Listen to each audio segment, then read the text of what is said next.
Hello, ladies and gentlemen. Jacob Licklater here with a very belated Series 11 Sunday being recorded on a Thursday evening before the final Series 11 Sunday, and hopefully being released before next Sunday, but I apologize. I just got really, really busy and couldn't get around to recording this. So this is technically my second reaction because I watched the episode twice. But this week, for Series 11 Sundays, It Takes You Away, the penultimate episode. And for the first time in a long, long while, the penultimate story, but right before the final story of the season, is really, really good. I really enjoyed It Takes You Away. It's not perfect, but it's a really solid sort of mind trip type thing. You have, it feels nice to be doing a story set outside of Britain. But still on Earth, we are in Norway, where, the Doctor and Friends in 2018, first off, there's this just amazing joke that is, there's this woolly rebellion, in, the 2050s, where, the sheep of the world decide, I'm just gonna start murdering all the humans, which I find, something about that is just hilarious and something very Doctor Who-ish, something that Doctor Who really would do. It's this little just things like, yes, here's this random bit of absurdist future history from the Doctor, which everyone just sort of pauses and is like, oh, that's a thing? What? And that's our opening introduction to the episode. Now, what's nice, this episode overall is pretty small scale. And by that, I don't mean that in nearly a bad way. Because it's actually really good to be small scale. We're focusing on this isolated house in the Norwegian woods, where a little girl is just a little blind girl is left on her own. Her dad's disappeared. There are noises from things out in the woods. And the idea is that it takes you away. Something comes to take you away. A decent setup for a horror type story. A bit cliche initially. But eventually we play with it. There are going to be some massive spoilers. As usual, because, this is one that I can't not spoil because it's one with a lot of twists and turns. And you know what? A lot of them are good twists and turns. Every moment, you're just sort of kept on your toes. Edheim wrote the story, or Edheim. I'm not quite sure how to pronounce his last name. And, he does a really good job at sort of creating this surreal fairy tale-like atmosphere with the script. And you know what? It's really quite nice. This is an episode where we get a lot of fun character dynamics. Ryan initially thinks the girl's dad just abandoned her. Look, he's probably not coming back. He's probably just abandoned you, left you to die because he doesn't really care about you. But he doesn't say it in so many words. Partially because his own father abandoned him. He has his own abandonment issue, something that I think will actually come into play in the New Year's special, which I believe is called Resolution. Because, of course, it is. Sorry, that kind of annoys me just a little bit. But It Takes You Away. Keeping on topic of this episode, because obviously I want to keep on topic of this episode. This is the episode that I'm talking about. It Takes You Away does a really, in these early scenes, it does you a really good job playing around the fact that this girl is blind, mainly because they eventually discover a mirror that you can pass, that's a portal to a space in between reality, and then a portal again to another reality with another mirror. It's a really creepy idea and a really trippy idea, something that feels very kind of like The Mind Robber. I was thinking, are we going in sort of a Land of Fiction direction? What's going on? And there's this guy in this creepy alien guy who's a really good design and really sinister. He's not the main antagonist of the episode, but he's a sort of a secondary antagonist, and he's really good. I think his name was Cut Me Ribbons. It sounded kind of like a pirate name, which I found quite funny. But yeah, he's a really solid character and a really just creepy character overall. Like it's really good at doing. This show has done some really good job at making these creepy secondary villains, and it's really good this week. Like it really takes off this week, with this creepy, this sort of goblin type thing. Because what's interesting is that the Doctor, Graham, and Yasmin go through the mirror. They leave Ryan with the little girl Hannah. It's a weird Norwegian name. That's not doesn't sound. It sounds almost like Hannah, but it's not Hannah. Because Norwegian names are a thing. Well, the Doctor's like, all right, Ryan, I'm drawing you a map of the house on the wall, and she's like, you read the message and you read what she draws on the wall, and it's because the little girl's blind. Ryan obviously reads it's like, her dad's probably dead. Keep her safe. We'll be back.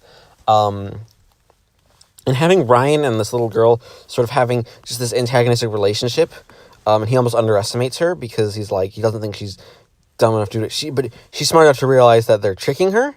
While the Doctor, Yasmin, and Graham go through the mirror. It's things like that are really, really well done. I really like what this episode does with its characters. It gives them a decent plot line to follow, and just sort of a decent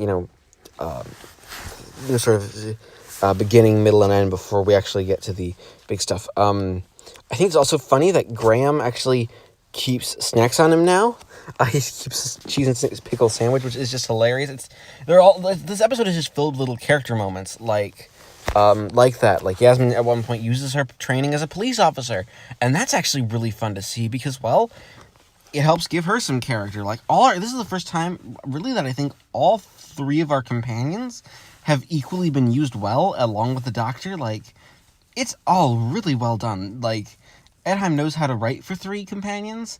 Same with Pete McTeague. They're probably the two best writers from the season to do the three companions.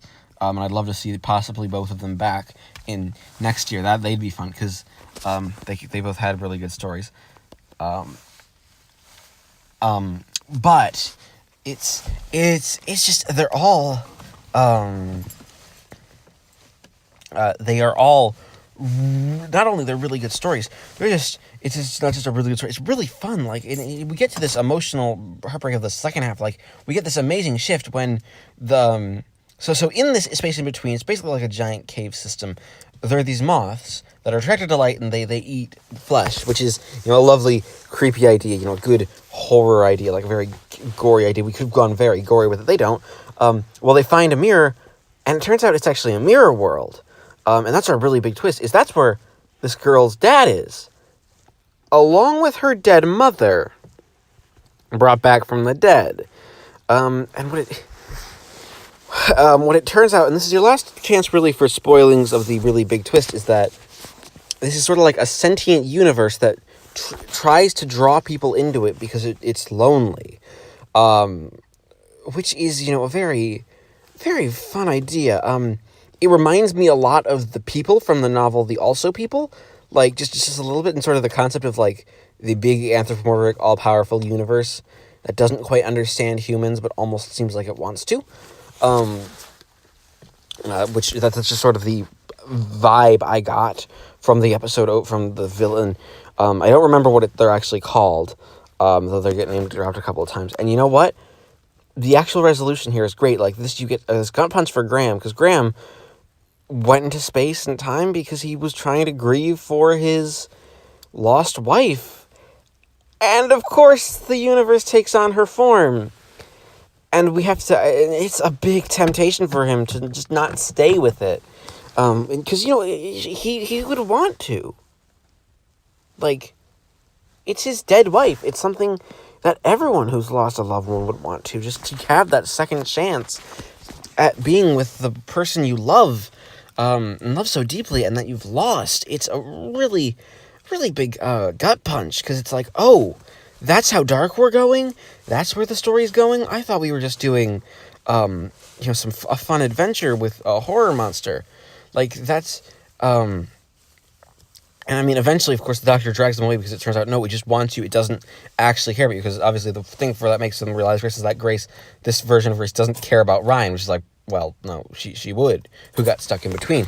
And then you have this big reveal where the Doctor offers herself up in this amazing speech, perfectly delivered with, for once, it was a speech, at least in the new series, that is very, very Doctor Who-ish. It's something the Doctor would do. But there isn't a Murray Gold soundtrack behind it, which is it makes the speech 10 times better. Like, because this speech could have easily been ruined had there been a Murray Gold soundtrack behind it.